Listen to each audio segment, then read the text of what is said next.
오늘은 여호수아 우리 마지막 번 메시지가 될 것 같습니다. 여호수아 24장이 되겠습니다. 오늘 여호수아 24장 14절부터 18절까지만 우리가 읽어나가겠습니다. 여호수아 24장의 내용을 보겠습니다만은 14절부터 18절까지 말씀만 우리 함께 읽어나가겠습니다. 구약성경 357페이지쯤에 있습니다. 자, 14절부터 함께 천천히 읽어나가겠습니다.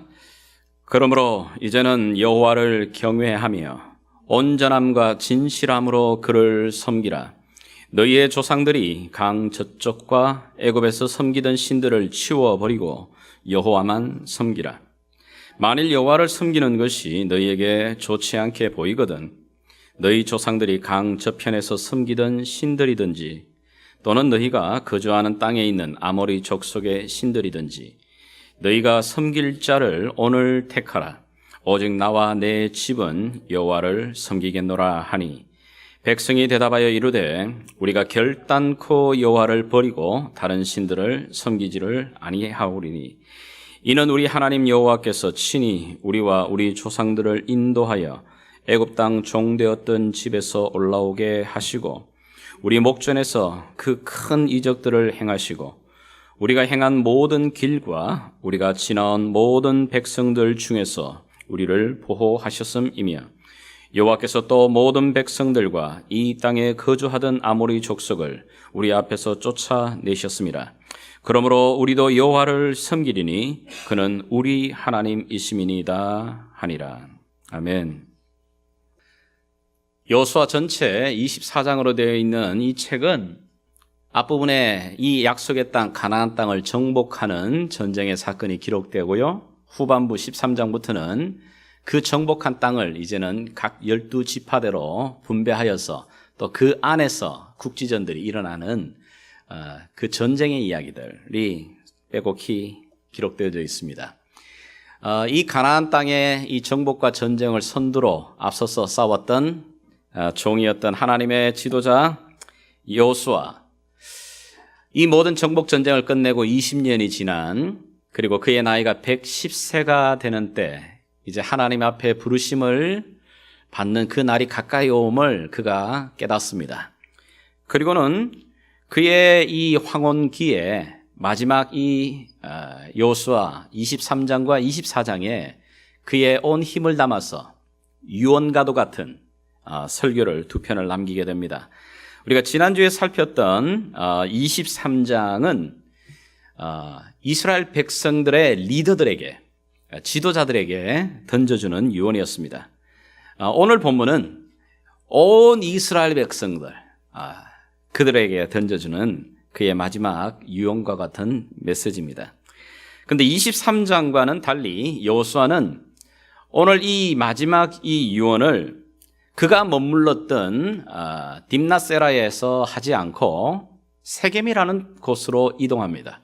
그리고는 그 세겜이라는 지역에 이스라엘 백성들을 다 불러 모으게 됩니다. 장소가 좀 중요합니다. 특별히 마지막 이 유언과도 같은 말을 던지는 그 장소는 그냥 택한 장소가 아닙니다. 자기가 머물고 있던 장소에서도 할 수도 있는데, 아니, 그 당시에 이 세겜이라는 곳보다도 더 상징적인 그런 의미가 있는 장소는 꽤 많았습니다. 예를 들면은 길갈이라고 하는 그들에게 이스라엘 백성들에게 굉장히 의미 있는 도시가 있습니다. 길갈이라고 하는 그 이름의 뜻이 뭐냐면 모든 나의 수치가 굴러가 버렸다, 이런 뜻입니다. 우리가 애굽 땅 되었던 거기에서 노예로 있었던 모든 수치함, 부끄러움들이 마침내 하나님이 이곳에서 모든 것을 물리쳐 주셨다라고 하면서 가나안 땅에 첫 발을 들였던 바로 그곳 길갈입니다. 아마 거기서 이렇게 메시지를 던진다면 더 의미 있는 메시지가 되지 않을까 생각을 해봐요. 그뿐만 아니라 어떤 면에서는 그 당시의 행정 그리고 종교의 중심지는 실로라는 곳입니다. 왜냐하면 실로에는 하나님의 이 타버네클, 성막도 있고 하나님의 임재의 상징인 여호와의 법궤도 그곳에 있었기 때문입니다. 그러니 하나님의 그 성막 앞에서 하나님의 법계 임재를 앞에다 두고 이스라엘 백성들에게 마지막 유언을 한다면 더 의미가 있고 강한 메시지가 되지 않을까요? 근데 그 모든 장소를 두고 여호수아는 세겜이라는 곳에 이스라엘 백성들을 불러 모읍니다. 왜 세겜일까? 세겜이 성경에서 여러 번 나타나는 사건이 있는데 아마 대표적인 사건은 이스라엘 백성들, 이스라엘이라고 하는 이 이름의 원조였던 야곱이 여러분이 잘 아시는 대로 아버지와 형을 속이는 그것으로 말미암아 20년 동안 외삼촌집 라반의 하란의 도망자가 됩니다. 그 도망한 20년 동안 놀랍게도 하나님은 그를 축복하십니다. 도망하는 곳에 베델에서 그가 하나님을 만나고 하나님께 서약을 합니다. 하나님, 나를 만약에 여기에 안전하게 돌아오게 하신다면 반드시 나의 소유의 10분의 1을 하나님께 드리며 이곳이 바로 하나님의 성소가 되겠습니다. 그렇게 서약을 하고 그의 외삼촌 집에서 20년을 머무는 동안에 하나님은 정말 그에게 복을 주시고 부유하게 하십니다. 그리고는 20년 만에 고향 땅으로 돌아오는데 두려움이 있었어요. 왜냐하면 여전히 형 에스가 자기를 위협하는 그 두려움이 있었습니다. 근데 놀랍게도 하나님은 이 야곱이 그 고향으로 돌아오는 그 곳곳마다 하나님은 보호하시고 인도하십니다. 그리고 심지어 하나님께서는 그 형의 에세의 마음도 누구뜨려서 그 야곱과 화해하는 모든 일들을 하나님께서 이루셨습니다. 이제 그가 걱정했던 모든 염려들이 다 사라집니다. 자, 그러면 이제는 그는 자기가 원래 하나님께 서약한 대로 아버지의 그 머물고 있던 브엘세바라고 하는 곳에서 떠나 원래 하나님을 처음 만났던 베델이라는 곳으로 가야 되는 것이 원래의 목적이었습니다. 그런데 이 야곱은 타고난 장사꾼이었거든요. 아무리 자기가 이 베델을 봐도 총구석입니다. 그런데 베델을 가기 전에 세겜이라고 하는 도시가 있는데 그 도시는 큰 도시입니다. 이 장사하는 사람의 눈으로 봐도 역시 이윤이 크게 날 것입니다. 그래서 결국은 원래 가야 할 베델로 가지 않고 방향을 틀어서 세겜이라는 곳에 정착하게 됩니다. 머무르게 되죠. 그런데 이 세겜에서 그가 머무는 동안에 이 야곱의 가정, 이 이스라엘의 가정에는 정말 끔찍한 일들이, 비극들이 많이 일어나게 됩니다. 자기의 하나밖에 없는 그 딸 디나가 그 세겜의 청년들로부터 집단 성폭행을 당합니다.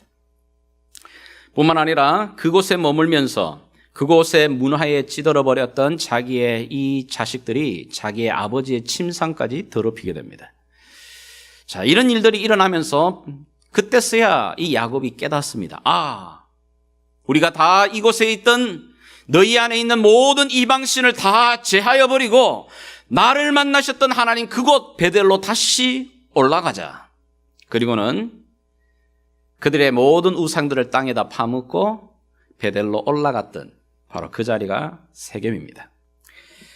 자, 이런 상처가 있는 세겜인데 이 상처가 있는 그리고 이 이스라엘 백성들에게는 가슴 아픈 그런 기억이 있는 곳인데 그곳에서 이스라엘 백성들에게 여호수아가 반드시 기억시키고 싶은 게 있는 겁니다. 아픈 거지만. 여러분, 우리가 보통 이렇게 아픈 상처가 일어나거나 아픈 기억은 자꾸 잊어버리려고 그러잖아요. 빨리 잊어버리는 게 약이야 이렇게 말하는데 이상하게도 주의시들은 그렇지 않은 것 같아요. 주의시들은 2차 대전에 그들의 혹독한 상처가 있던 홀로코스트 그 자리를 오히려 더 보존합니다. 그리고 거기다 박물관을 세우고 그 처참했던 흔적들을 다 그곳에다 둡니다. 그리고는 그들이 뭐라고 말하냐면 자손 대대로 용서는 하되 잊지는 말자는 겁니다. 굉장히 중요한 거예요. 우리나라는 어려웠던 힘든 거 과거 그걸 자꾸 잊으려고만 하는데 잊는 게 중요한 게 아니고 용서해야죠. 용서는 하되 잊지는 않는 겁니다. 기억하는 겁니다. 그래서 그것을 반복하지 않도록 그런 일이 다시 일어나지 않도록 하기 위해서 그들은 특별히 그 상처났던 곳, 아픈 장소, 그곳에서 그들을 불러서 다시 말하고 있는 겁니다. 그곳에서 여호수아는 강력하게 그들을 향하여 권면합니다. 오늘날 너희가 정말 누구를 섬겨야 될지 섬길 자를 이 자리에서 오늘 다시 한번 택해라. 나는 이미 나와 내 집은 여호와를 섬기기로 결정했다. 그러니 너희들도 이 자리에서 다시 한번 결단하고 선택해라. 자, 근데 한번 생각해 보십시오. 이 말을 듣는 이스라엘 백성들은 이미 하나님을 선택한 백성이에요. 하나님의 선택을 입었고 그들 또한 하나님을 선택했고 하나님을 예배하는 백성들입니다. 그런데 왜 여호수아가 강력하게 이스라엘 백성들을 향해서 말하죠? 너희가 오늘 다시 섬길 자를 선택해야 돼. 왜 그렇게 강력하게 도전할까요? 그것도 마지막 유언으로 힘을 쏟았어. 여호수아가 말하는 너희가 하나님 섬길 자를 택한다, 하나님을 선택한다 라고 하는 이 말의 의미가 무슨 의미인가? 오늘 이 본문 속에서 한 두 가지 정도 우리가 가슴에 좀 새겼으면 좋겠어요. 하나님을 선택한다 라고 하는 이 말은 다른 말로 말하게 되면 하나님 그분을 내 인생의 주어로 선택하는 겁니다.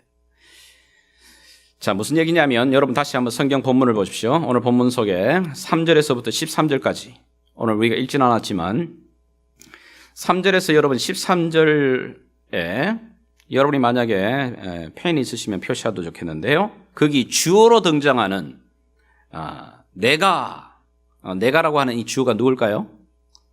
하나님이십니다. 그죠? 하나님, 내가라고 하는 이 단어가 몇 번 나오는가 여러분 빨리 한번 카운팅 한번 해보십시오. 3절에서 13절 사이에. 그리고 그 하나님, 내가라고 하는 인칭 대명사에 해당하는 또 다른 인칭 대명사가 있다면 그것도 한번 찾아보십시오. 몇 번이나 반복되는가. 자, 3절에서 13절까지 주어로서 내가라고 말하는 그분은 하나님이십니다. 여호와 하나님, 내가 너희를 아브라함 때부터 그 불러내었던 하나님. 그리고는 광야의 이야기를 하죠. 출애굽의 이야기하고 광야의 이야기. 그리고 심지어 이 가나안 땅에서 전쟁의 역사를 이루었던 이야기를 간략하게 말하면서 주어로 등장하는 내가 몇 번 나옵니까? 자, 여러분 카운팅 해보셨어요? 몇 번 나오죠?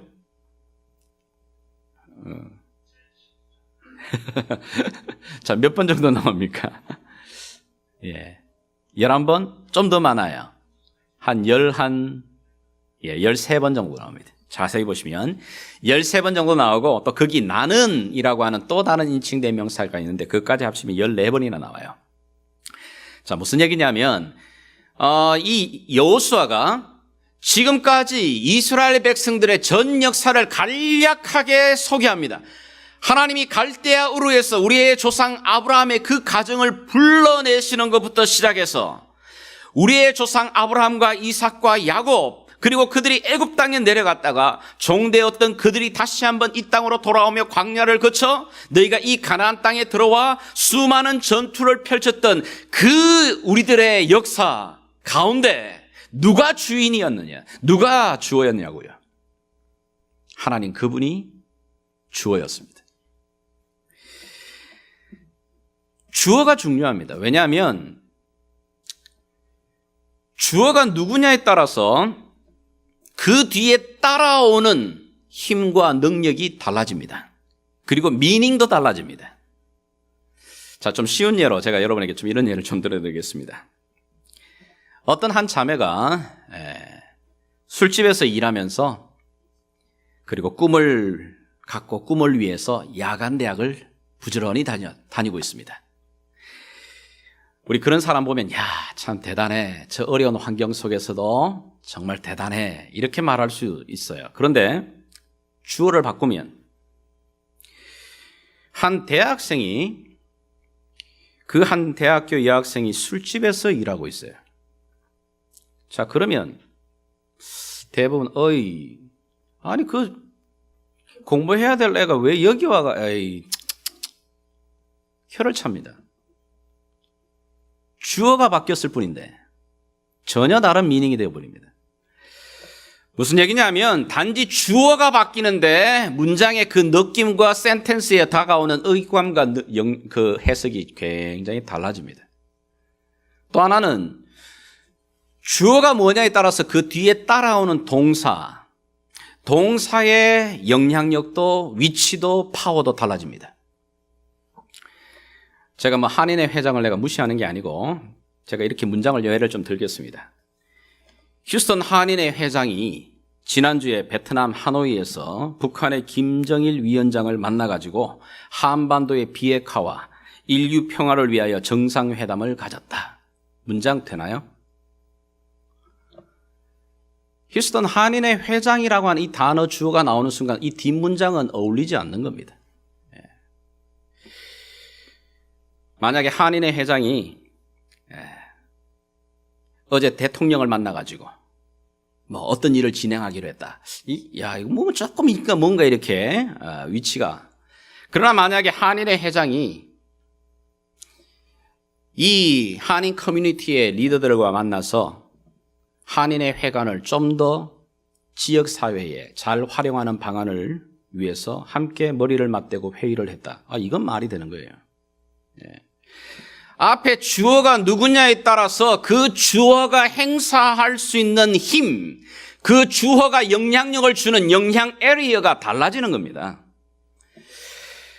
그래서 지금 여호수아가 말하고 있는 겁니다. 너희들의 인생의 주어가 지금 누가 되고 있냐? 만약에 너의 인생의 주어가 너라면 너가 할 수 있는 영향력, 너가 할 수 있는 이 파워는 한계가 있죠. 그런데 너의 인생의 그 주어에 하나님이 되시면, 하나님이 그 자리에 오게 되면, 하나님을 너희가 그 주어로 선택하게 되면, 하나님이 우리의 이 조상들의 역사를 봤을 때 그분이 이끄시지 않더냐? 그분이 인도하시지 않더냐? 그분이 일을 이루시지 않더냐? 우리가 했냐? 아니.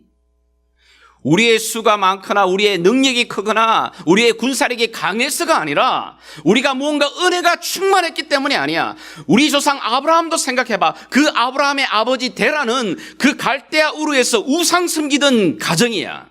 근데 그게 복수를 써요. 그 말은 뭐냐면 우리의 조상 아브라함도 우상을 섬기던 사람이라는 말이에요.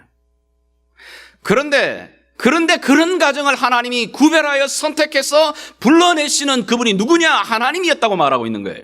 그리고 그 하나님이 우리 가운데 애굽 땅 종되었던 430년의 그 쇠사슬을 끊어버리신 분이 누구냐? 우리가 끊었냐? 우리 스스로가 그렇게 끊고 나올 힘도 없고 능력도 없지만 하나님 그분이 그 결박을 끊게 하시고 자유인으로 하나님의 것으로 하나님의 백성 되게 만드셨다.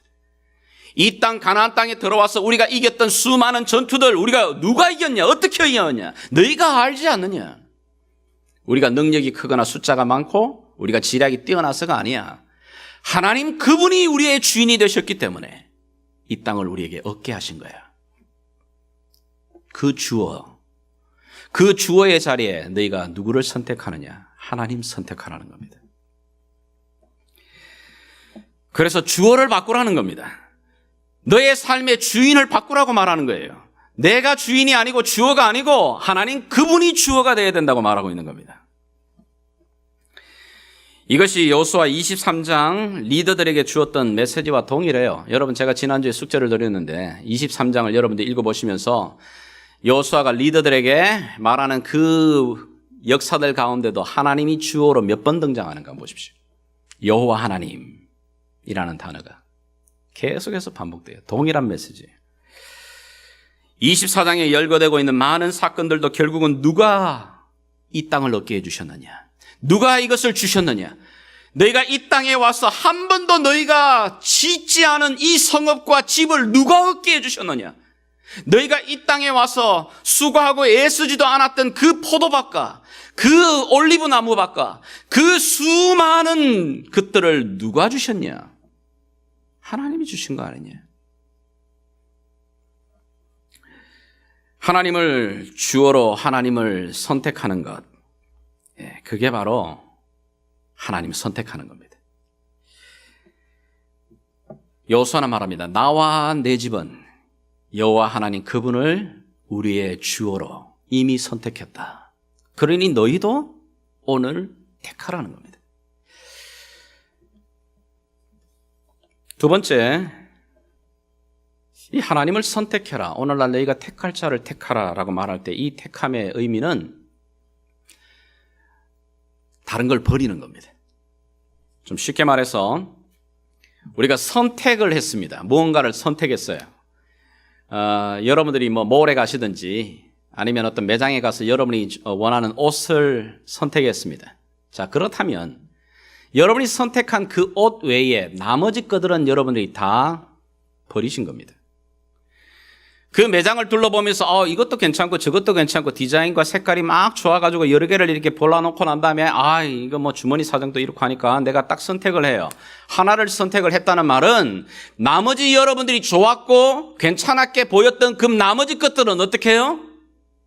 버렸다는 겁니다. 너희가 하나님 선택해라. 그 말은 너희 안에 나머지 것 버리라는 얘기입니다. 14절의 말씀을 다시 한번 여러분 잠시 한번 보십시오. 14절 같이 한번 읽겠습니다. 시작. 그러므로 이제는 여호와를 경외하며 온전함과 진실함으로 그를 섬기라. 너희의 조상들이 강 저쪽에 애굽에서 섬기던 신들을 치워버리고 여호와만 섬기라. 자, 하나님을 섬기라, 여호와만 섬기라, 그분만 선택해라 하는 것에 따라오는 게 뭐냐면 다른 것들은 버리라는 얘기입니다. 15절의 말씀도 마찬가지입니다. 자, 다시 한번 읽겠습니다. 시작. 만일 여호와를 섬기는 것이 너희에게 좋지 않게 보이거든 너희 조상들이 강 저쪽에서 섬기던 신들이든지 또는 너희가 거주하는 땅에 있는 아모리 족속들의 신들이든지 너희가 섬길 자를 오늘 택하라. 오직 나와 내 집은 여호와를 섬기겠노라. 그럼요, 너희가 그것을 따라가든지 섬기든지 아니면 그걸 버리고 여호와를 택하고 섬기든지.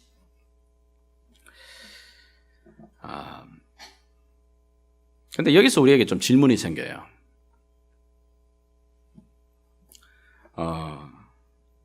아니, 이미 우리가 하나님을 선택했고, 우리가 하나님의 백성이 되었는데, 우리 안에 무슨 자꾸 우상이 있다고 그러지? 자꾸 너희가, 애굽에서 너희가 보았던, 또 강 이쪽, 이 말은 무슨 얘기냐면, 너희들이 강 저쪽에서 섬기던 신이라는 말은 애굽입니다. 애굽에서 너희가 머물렀던 너희 조상들이 섬겼던 그 신들. 그리고 또 이쪽에 와서 너희가 지금 거주하고 있는 이 가나안 땅 안에서 너희들이 족속들이 섬기고 있는 신들.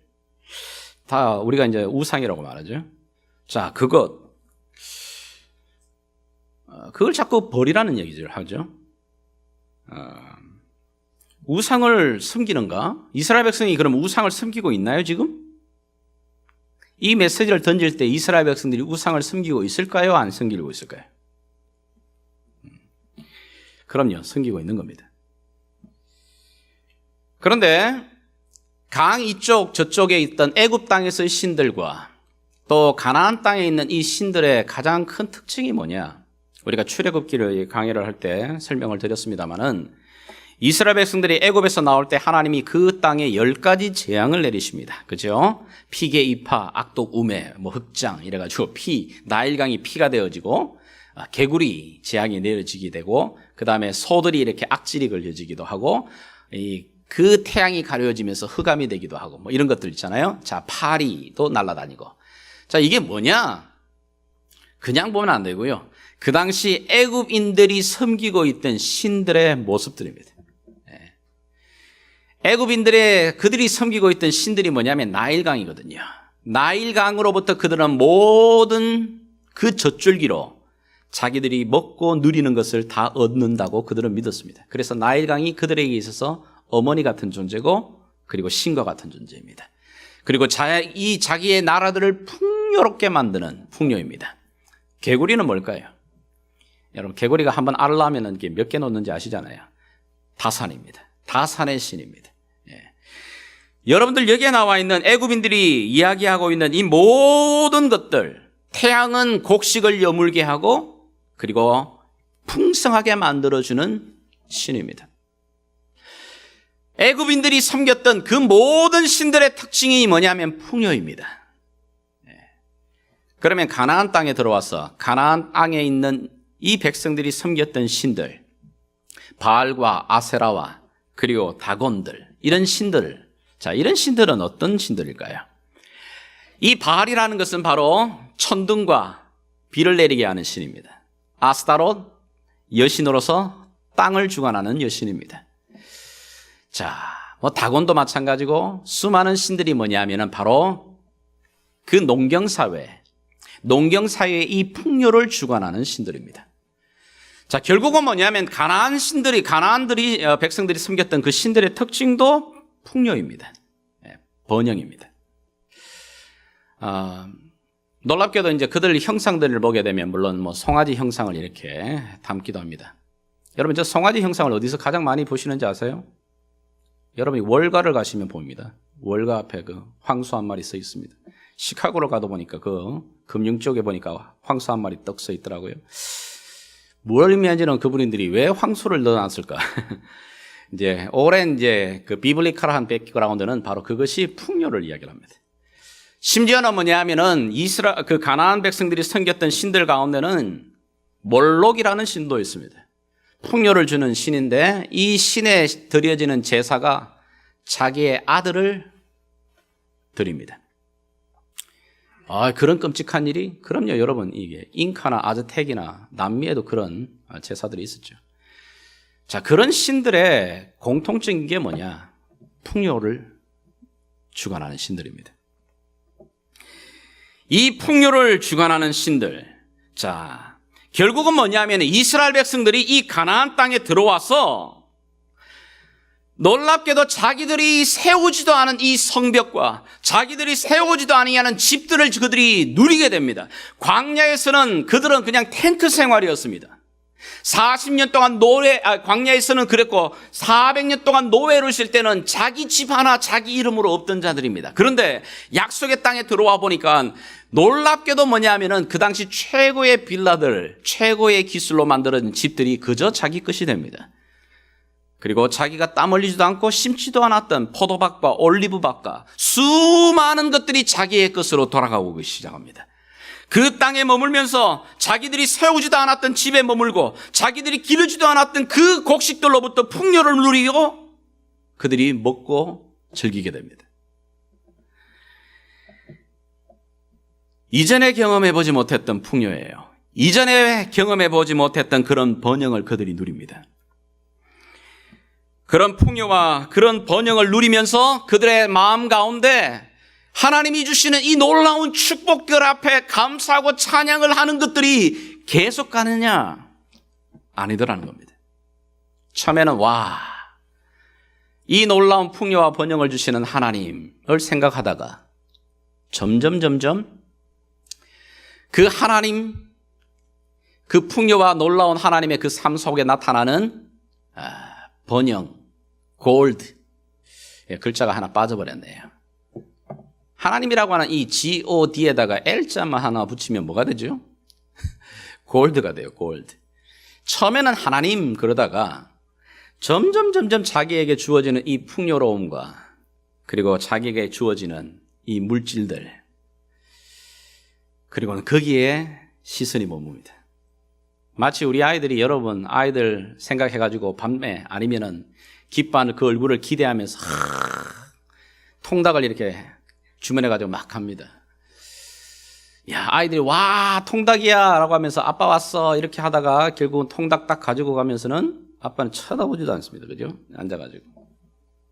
처음에는 그러다가 그냥 자기 아빠가 가져온 선물에만 집중해버리죠.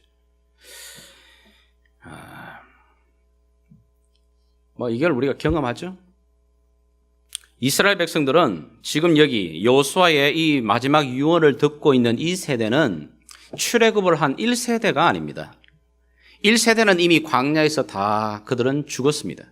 2세대도 여호수아와 갈렙과 함께 전투를 치루었던 이 2세대도 이제 여호수아가 110세가 되면서 거의 인생의 황혼기에 접어들어 있습니다. 그러면 지금 이 설교를 듣고 있는 수많은 백성들은 third generation. 좀 더 쉬운 얘기로 해볼까요, 여러분? 여러분들이 여기 이민 땅에, 미국 땅에 오셔서 만약에 first generation이라면 여러분이 이민 땅에 오셔서 고생하시고 힘든 시간들 보내셨으면 분명해요. 아마 좀 더 일찍 이민을 오셨던 분들이라면 더 했죠. 왜냐하면 그때는 한국에서 들고 나오는 돈도 제한돼 있었고 여기 와서 할 수 있는 어떤 잡이라고 하는 것도 전문 잡도 아니고 어떻게 한계가 되어 있는 상황에서 그 어려운 시간을 보내는 가운데 여러분의 자녀들이 이 땅에서 태어났습니다. 그들이 세컨 제너레이션입니다. 자, 그런데 이들에게 고생시키지 않으려고 여러분이 투잡을 뛰고 고생을 해서 여러분의 가정에 번영과 풍요로움이 주어졌어요. 자, 그런데 여러분의 자녀들에게 아빠가 말이야 미국 땅에 처음 와가 언어도 안 되고 힘들어서 이 일 저 일 하고 고생했던 이야기를 하면 여러분 자녀들이 알아듣습니까? 못 알아듣죠. 근데 3세대, third generation으로 가버리면 그 third generation 아이들이 여러분들, 할아버지가 했던 그 일들, 그 상황 얼만큼 이해하고 있을 거예요. 지금 여기 여호수아의 유언을 듣고 있는 이 third generation들은 자기들은 이미 생각도 못한, 이미 자기가 태어나고 나니까 이 가나안 땅에서 누리는 모든 풍요와 번영을 누리고 있는 거예요. 그 땅에서 나오는 소산물을 먹고 있고 그 땅에서 주어지는 하나님의 놀라운 축복을 누리고 있는 겁니다. 가나안 땅에서 치루어졌던 그 전쟁도 모르고 광야에서 그들이 하나님이 인도해냈던 하나님의 손길도 경험해 보지 못했어요. 그러다 보니 그들은 그 풍요는 자연스럽게 주어진 것이라고 믿고 있는 거예요. 뿐만 아니라 그 가나안 땅 안에 있는 이들의 문화 음란합니다. 폭력적입니다. 여기에 이 자녀들이 이미 물들 대로 물들어 있는 겁니다. 심지어 더 안타까운 것은 뭐냐면 그들의 아버지, 할아버지들이 애굽 땅을 나오면서도 가나안 땅에 들어와서도 가만히 보니까 하나님 외에 이방신들이 굉장히 보암직하고 먹음직하고 너무너무 좋아요. 그것을 하나씩 숨겨가지고 자기의 장롱 뒤에다가 다 감춰놓고 있는 겁니다. 그걸 누가 봐요? 그 자녀들이 보고 있는 겁니다. 보면서 자라는 거예요. 이것을 여호수아가 느끼는 겁니다. 보고 있는 겁니다. 그래서 그는 말합니다. 너희의 조상들이 강 저쪽과 애굽에서 섬기던 신들을 치워버리고, 그러니까 이 2세대가 지나는 가운데도 아직까지도 온전히 그게 정리가 안 되는 사람들이 굉장히 많이 보이는 겁니다. 여호수아가 이렇게 말하는 이유는 애굽의 이스라엘 백성들 중에 이미 출애굽한 1세대, 2세대 속에서도 이미 하나님 외에 이방신을 섬기고 있던 모습이 있었고, 심지어 3세대, third generation 아이들은 아무 생각 없이 이미 그 땅 가운데 문화와 종교에 젖어들어서 하나님을 믿는다고 말은 하는데 여전히 거기에 또 풍요와 번영의 신도 함께 섬기는 겁니다. 자, 이런 이야기가 우리하고 무슨 상관이지? 나는 하나님 믿는데? 우리 집안은 벌써 3대째 크리스찬 집인데? 나는 벌써 4대째 내가 기독교인인데? 우리 부모님은 신실한 크리스찬이야. 나도 지금 교회 다니고 있어. 그런데 내하고 무슨 우상과 무슨 상관이지? 정말 이 본문의 이야기하고 우리하고 이야기에 상관이 없는 걸까요? 우리도 분명히 하나님, 나와 내 집은 하나님 섬기겠습니다. 정말 하나님 주신 이 은혜 내가 잊어버리지 않겠습니다. 그리고 하나님께 그분에게 초점을 맞추면서 살아가려고 우리가 노력하지만 어느 순간 우리의 삶 가운데 나에게 주어주시는 하나님의 이 선물들, 축복들을 거기에 매여버리는, 정말 하나님 중심으로 살아가겠다고 몸부림치는 자에게 하나님 은혜 주십니다. 복을 주십니다. 그런데 문제는 뭐냐면 시간이 지날수록 선물을 주는 그분이 안 보이고 선물만 보이는 겁니다. 선물만 추구하고 있는 겁니다. 그 풍요와 번영만 붙들려고 하는 겁니다. 그것을 주고 계시는 하나님은 잊어버리고 결국은 이 이스라엘 백성들은 하나님도 섬기고 있는 겁니다.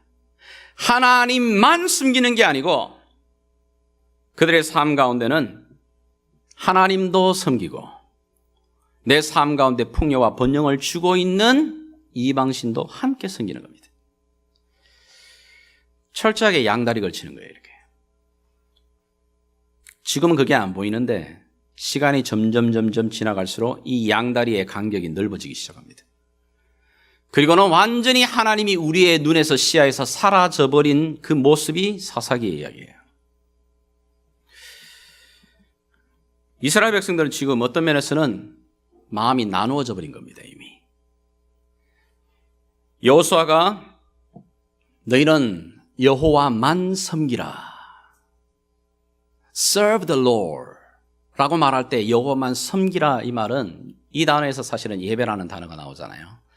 영어로 예배를 또 다른 말로 worship이라고도 말하지만 service라고 말하듯이 여호와만 섬긴다는 말은 하나님만 예배하라는 거예요.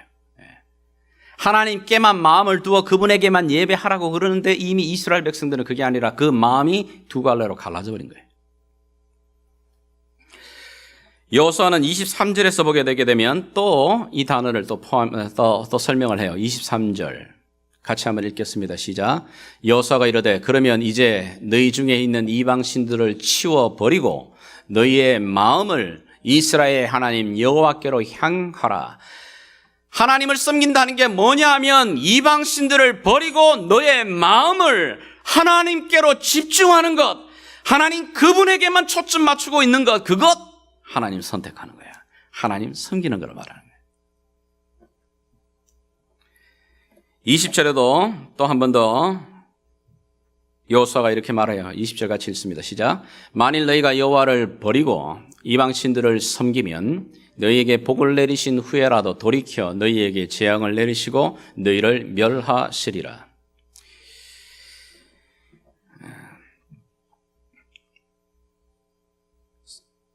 성경이 우리에게 말하는 것은 정말 우리의 예배가 예배다워지려면, 우리의 예배가 하나님이 정말 기뻐하는 예배가 되려면 첫 번째는 뭐냐 하면 우리 안에 있는 우상을 치우는 것부터 시작됩니다. 교회의 사운드가 좋고 악기가 좋아지고 뭐 성가대가 크고 공간이 화려하고 그것이 예배가 예배다워지는 어떤 길이 아니고 제일 중요한 것은 우리 마음 안에 하나님 외에 마음이 나누어졌던 것들, 그거부터 치우는 것에서 예배가 예배다워지는 거예요. 거기서 예배의 회복이 일어납니다. 예배 가운데서 회복은 하나님이 주시는 치유로 나타납니다. 하나님이 주시는 주의 은혜와 능력으로 나타납니다. 이스라엘 백성들 가운데서 이 예배가 지금 많이 혼란스러워져 버린 겁니다. 여러분, 미국의 80년대 각 텔레비전을 틀게 되면 기독교 채널들이 굉장히 많았습니다.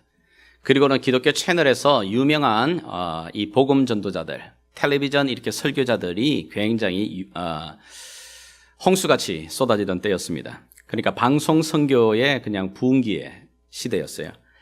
그 가운데 굉장히 인기 있는 많은 설교자들이 있었습니다. 그 가운데 한 사람이었던 목사님이 방송을 통해서 수많은 사람들을 위해서 기도하면서 또 후원을 이렇게 흔히 말하는 문자 보내잖아요. 일로 여러분들이 중보기도를 요청하십시오. 여러분의 물질을 이곳으로 보내시면 내가 당신을 위해서 기도하겠다고. 그러면서 막 하나님의 치유가 일어나는 것, 회복이 일어나는 그런 모습을 막 방송으로 막 보여주니까 사람들이 정말 놀라운 일이구나. 이 일에 나도 동참해야지. 수많은 크리스천들이 그 단체, 그 목사님에게 물질을 보냈습니다. 근데 안타깝게도 결국은 그분이 그 물질의 유혹에 넘어가 버려요. 사단이 주는 그 물질의 풍요와 번영의 유혹에 넘어가서 많은 죄를 짓게 됩니다. 탈세뿐만 아니라 여러 가지 공금 횡령뿐만 아니라 여러 가지 얽혀가지고 결국은 그가 죄인의 신분으로 감옥에 갇히게 됩니다. 감옥에 갇혀 있는 이 목사님을 안타까운 마음에 이 미국의 원로 목사님 되시는 존경받는 목사님이 찾아가서 왜 그랬냐고. 하나님이 당신에게 그렇게 좋은 은사를 주시고 하나님이 당신에게 그렇게 풍요와 아름다움과 물질을 주셨는데 왜 그래 버렸냐고. 다시 한번 하나님 사랑하는 마음 회복하라고 말합니다. 그래서 이분이 뭐라고 말하냐면 저 지금도 하나님 사랑해요. 저 지금도 하나님 사랑하는 마음 변치 않았어요. 다만 제가 하나님 두려워하는 마음을 잃어버렸어요. 하나님은 사랑의 하나님이세요. 하나님은 그의 자녀들을 복 주시기 원하시고 은혜 베푸시기를 원하시고 평강 베푸시기 원하시는 분이십니다. 하나님은 창세기 1장부터 시작해서 하나님은 복 주시는 하나님이십니다. 우리가 기복신앙이라고 하는 것이 잘못됐다고 말하지만 그 자체는 잘못됐지만 하나님은 복 주시기 원하시는 분입니다. 하나님이 아브라함을 불러서 그를 세우신 이유도 내가 너로 하여금 복의 통로가 되게 만들어주겠다고 하나님은 복 주시기를 원하십니다. 그런데 하나님의 이 아름다움과 긍휼과 복과 함께 하나님은 거룩하신 분이에요. 하나님은 공의로우신 분이에요. 우리가 하나님이 주시는 그 사랑, 하나님이 주시는 풍요로운 번영과 복에 대해서만 치우치다 보면 하나님 두려운 줄 몰라요. 하나님 공의로우신 분, 하나님 그분이 거룩하다라고 하는 것을 잊어버립니다. 내가 하나님 그분 앞에 내 옷깃을 여미고 두려움으로 fear of God, 경외한다는 것조차가 잊어버려요. 신앙의 대수가 오래인 가정일수록 더 그래요. 더 거룩한 걸 무시해요. 하나님 앞에 서는 것을 두려워할 줄 몰라요. 하나님이 내게 주시는 것에 대해서, 복에 대해서 감사하는 것 중요하지만 그 하나님을 두려워하는 마음을 잃어버리게 되면 그 복은 독이 됩니다. 약속의 땅, 이 가나안 땅에서 하나님이 주셨던 그 풍요로움들이 그들에게 오히려 올무가 돼요. 그들이 한 번도 수고하지 않아서 얻었던 그 수많은 밭들, 아름다운 집들, 토양들, 그들의 기업들, 그 풍요와 번영이 오히려 그들을 옥죄어버리는 올무가 되는 겁니다. 여러분, 이게 조국의 대한민국 교회의 현실 아니에요? 그게 오늘날 살아가고 있는 현대 우리 크리스찬들, 우리들의 모습 아니냐고요. 하나님이 정말 불과 50년 전에 최빈국이었던 나라였습니다. 놀랍게 하나님이 번영의 물질을 쏟아부어 주십니다. 근데 그 번영이, 그 물질이, 그 풍요가 발목을 잡아버려요. 그 물질에만 집중되지 하나님이 보이지 않아요.